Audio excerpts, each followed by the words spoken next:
Valar Morghulis. What if Robb Stark married Myrcella Baratheon?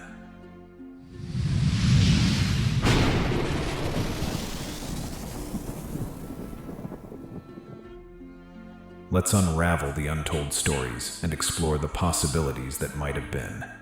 The sun cast its golden rays over the snow-kissed battlements of Winterfell, illuminating the ancient castle with a warm glow that belied the chill in the air. The Stark banner, bearing the direwolf sigil, fluttered gently alongside the crowned stag of House Baratheon, an unusual but welcome sight in the north. The courtyard buzzed with activity as servants hurried to and fro, preparing for the imminent arrival of King Robert Baratheon and his royal entourage. In his solar, Lord Eddard Ned Stark stood gazing out the window, his gray eyes reflecting the weight of responsibility. The crisp air carried the distant sound of his sons sparring in the training yard.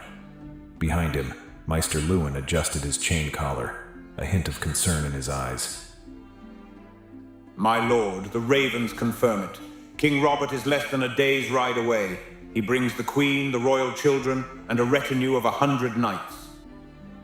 Robert was never one for subtlety.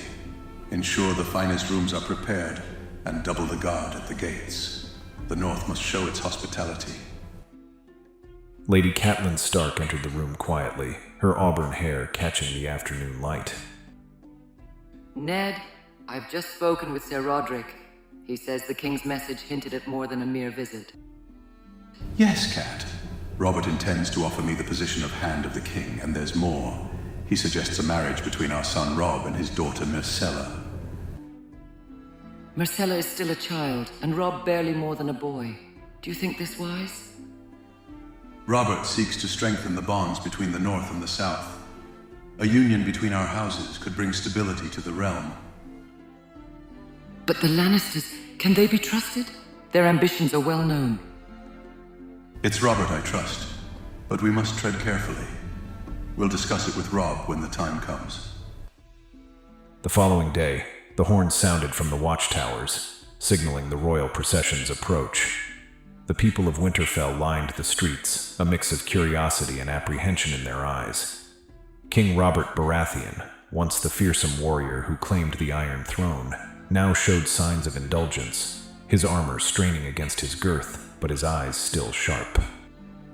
Ned, you old direwolf, it's been too long! Your Grace, Winterfell welcomes you. None of that. We're brothers, you and I.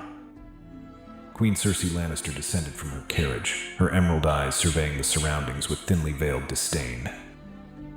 Winterfell, so quaint. Careful, dear sister. The Northerners might take offense. Behind them, the royal children stepped forward. Prince Joffrey stood tall, his posture rigid, a smug smile on his lips. Princess Myrcella, however, appeared curious and somewhat apprehensive. Her golden curls framed a face that was both innocent and intelligent. Robb Stark, standing with his siblings, caught Myrcella's eye. He offered a polite nod, which she returned with a shy smile. Sansa Stark whispered excitedly to her sister. Look at their clothes, Arya. Aren't they splendid? They're just clothes, Sansa. Jon Snow stood slightly apart, watching the scene unfold with a mix of interest and detachment. That evening, the Great Hall of Winterfell was transformed into a spectacle of warmth and merriment. Tables overflowed with roasted meats, fresh bread, and pitchers of ale and wine. Musicians played lively tunes as nobles and commoners alike shared in the festivities. King Robert raised his goblet high. To the Starks of Winterfell, may your halls never be empty and your cups always full. The crowd cheered in response. At the high table, Ned leaned in to speak with Robert. You honor us with your presence, Robert, but I sense there's more on your mind. Always the keen one, Ned. Yes, I have a proposal. I want you to be my hand. The realm needs a man of honor. Ned's expression grew serious. The position has been vacant for mere weeks. What of Jon Arryn? His death was sudden and troubling. I need someone I can trust. I will consider it. Good. And there's another matter. A union between our houses. Your son Robb and my daughter Myrcella. They are young, Robert. Robert shrugged.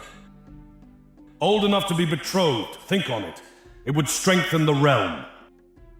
Meanwhile, at another table, Tyrion raised his goblet toward Theon Greyjoy. So you're the infamous ward of the Starks. How fares the Iron Islands? Damp and salty as always. And you, Lord Tyrion, enjoying the hospitality of the North? As much as a dwarf can in a land of giants. Later that night, the festivities dwindled as guests retired to their chambers. Robb found himself wandering the castle grounds, the cool night air refreshing against his skin. He paused by the godswood, where the ancient heart tree stood sentinel. Myrcella approached quietly.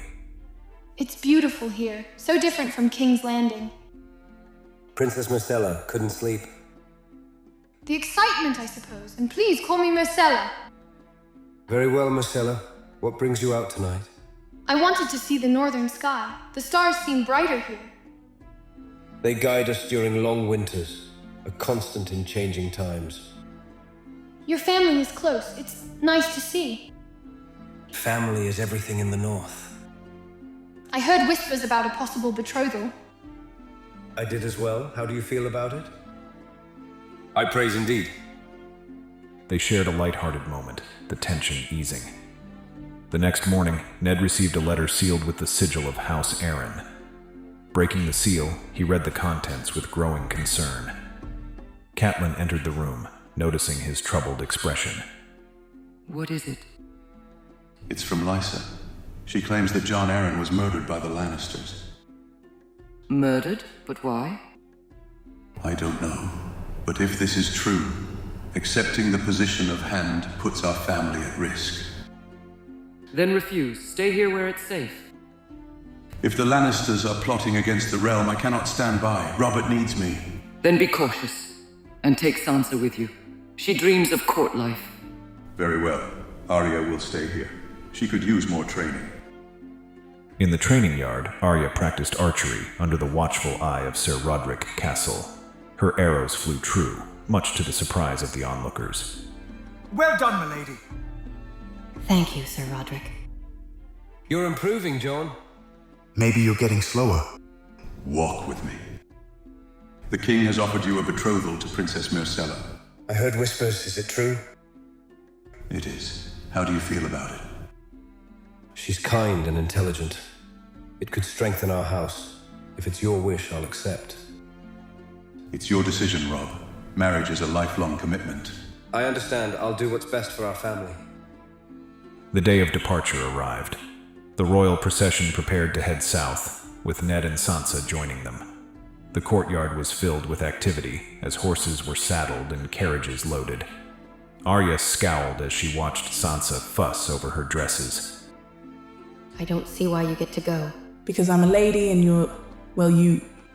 Arya, mind your manners. You'll have plenty to do here. Like what, needlework? Perhaps some lessons with Syrio Forel. The master swordsman? If you behave. I will. Meanwhile, Robb said his goodbyes to Myrcella. Safe travels. I'll write to you. I'll look forward to your letters. As the procession departed, Catelyn stood beside Robb and Jon, watching until they were out of sight. The south is full of dangers. Pray the gods watch over them. Father is wise. He'll keep Sansa safe. Weeks passed, and life in Winterfell settled into a routine. Robb and Myrcella began exchanging letters, learning more about each other's lives and interests. In one letter, Myrcella wrote, King's Landing is stifling. The court is full of whispers and false smiles. I envy your freedom in the north. Robb replied, The north may be harsh, but it's honest. Perhaps one day you'll see it for yourself. Their correspondence grew more personal over time, revealing shared values and hopes. One afternoon, Maester Luwin handed Robb a letter with a knowing smile.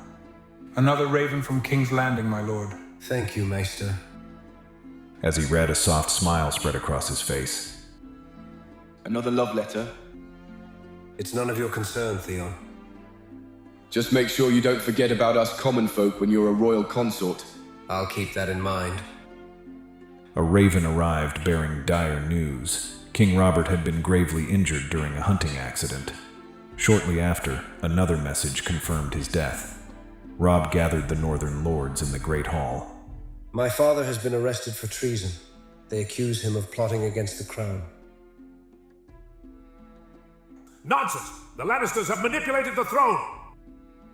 We must act. The North cannot stand by while our lord is imprisoned. Perhaps a diplomatic approach would be wiser. I've sent ravens demanding my father's release. If they refuse, we must be prepared for war. Robb, we must consider all options. What of Myrcella?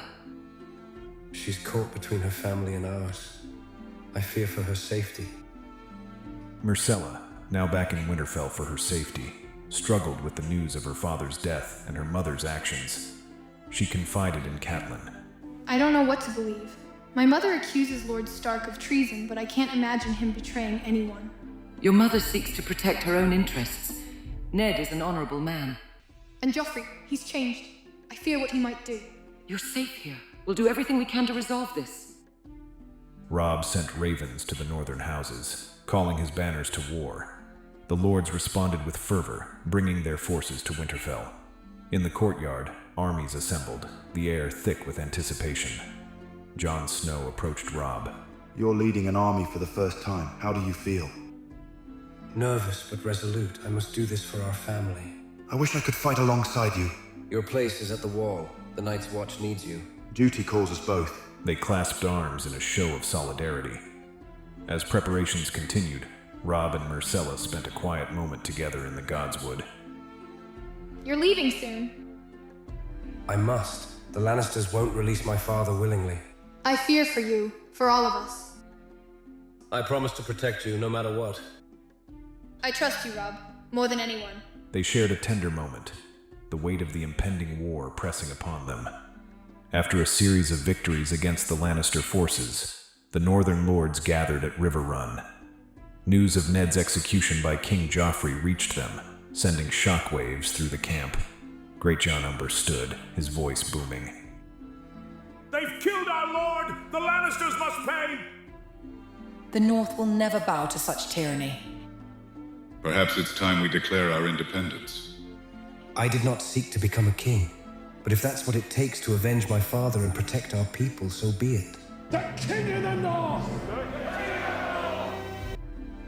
To solidify alliances, Catelyn suggested proceeding with the marriage between Robb and Myrcella. It could unite the North and those loyal to the Baratheon name. But will she agree? Her family has wronged us. She cares for you, and she may see this as a way to bring peace. I know this is sudden, but will you marry me? Yes, if it means we can bring stability to the realm. They embraced, sealing their commitment. Under the ancient trees by the river, Robb and Myrcella were wed. The ceremony was simple but filled with heartfelt vows. Do you, Robb Stark, take this woman? I do. And do you, Myrcella Baratheon, take this man? I do. As they kissed, the assembled guests cheered, hope shining in their eyes. Tywin Lannister, attending secretly, watched from afar. Well, this complicates things. The realm is full of surprises. In King's Landing, Cersei was livid upon hearing of the marriage. They've stolen my daughter. This is an outrage. We must be strategic. An outright assault on the North would be costly. Perhaps we can sow discord from within. I want results, not schemes. Mother, father, perhaps a diplomatic approach could be beneficial. Your diplomacy has brought us nothing but trouble. Enough. We will consider all options. Theon returned from Pike with news that his father, Balon Greyjoy, planned to seize the North in Robb's absence. Robb, my father wants to reclaim what he believes is rightfully ours. And you? Where do your loyalties lie? I want to help you, but I can't ignore my family. I trusted you, Theon. Don't make me regret it. News of Winterfell's capture and the presumed deaths of Bran and Rickon devastated Robb. My brothers, gone. We will make this right, together. We cannot lose focus. The Lannisters remain a threat. We'll retake Winterfell and avenge our family. Robb sent envoys to seek new alliances. The Tyrells, sensing an opportunity, expressed interest. Lady Olenna Tyrell met with Catelyn. Your son has potential. Perhaps we can aid each other. What do you propose? A mutual agreement, support for support. Meanwhile, Stannis Baratheon declared himself the rightful king, complicating matters further. The Iron Throne is mine by rights.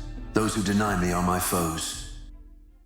At Winterfell, Ramsay Bolton had taken control after betraying the Ironborn.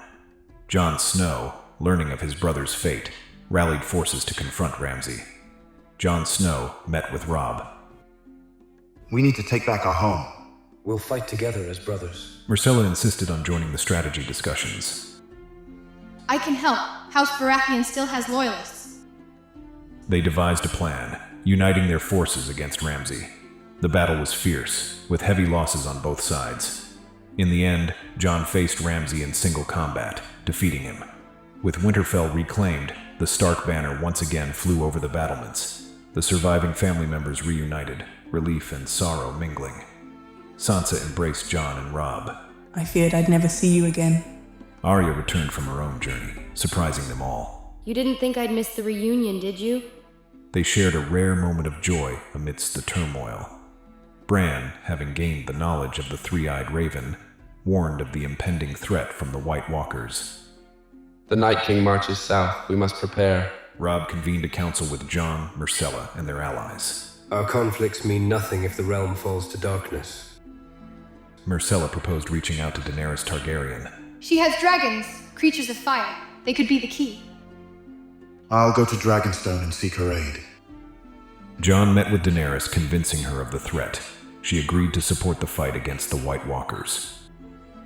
If we defeat this enemy, perhaps we can discuss the future of Westeros. Back in Winterfell, preparations intensified. Dragonglass was mined, weapons forged. Myrcella took an active role, coordinating efforts. Tyrion arrived as an envoy. My sister sends her regards. And what does Cersei want? To survive like the rest of us. The armies of the living faced the dead on the fields before Winterfell. Dragons filled the sky, their flames piercing the darkness. Jon and Daenerys led the charge from above, while Robb commanded the ground forces. Myrcella stood with the healers, tending to the wounded. The battle was harrowing. At a critical moment, Arya struck the Night King with a Valyrian steel dagger, shattering him and his army. Exhausted but victorious, the survivors mourned the fallen and celebrated their survival. With the immediate threat eliminated, leaders from across the realm gathered at King's Landing to discuss the future. Daenerys claimed the Iron Throne but agreed to a council to represent all regions. Robb and Myrcella attended, advocating for northern independence. The North has earned the right to govern itself. Cersei, stripped of power, was exiled.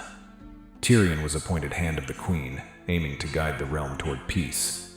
Back at Winterfell, Robb and Myrcella focused on rebuilding.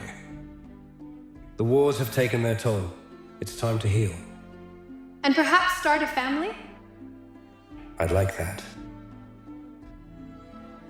Conclusion. The marriage of Robb Stark and Myrcella Baratheon altered the course of Westerosi history, bridging divides and fostering alliances that might have otherwise been impossible. Their union showcased the power of understanding and cooperation in a land often torn apart by ambition and betrayal. By facing their challenges together, they not only secured the North but also played pivotal roles in uniting the realm against the greatest threat it had ever known.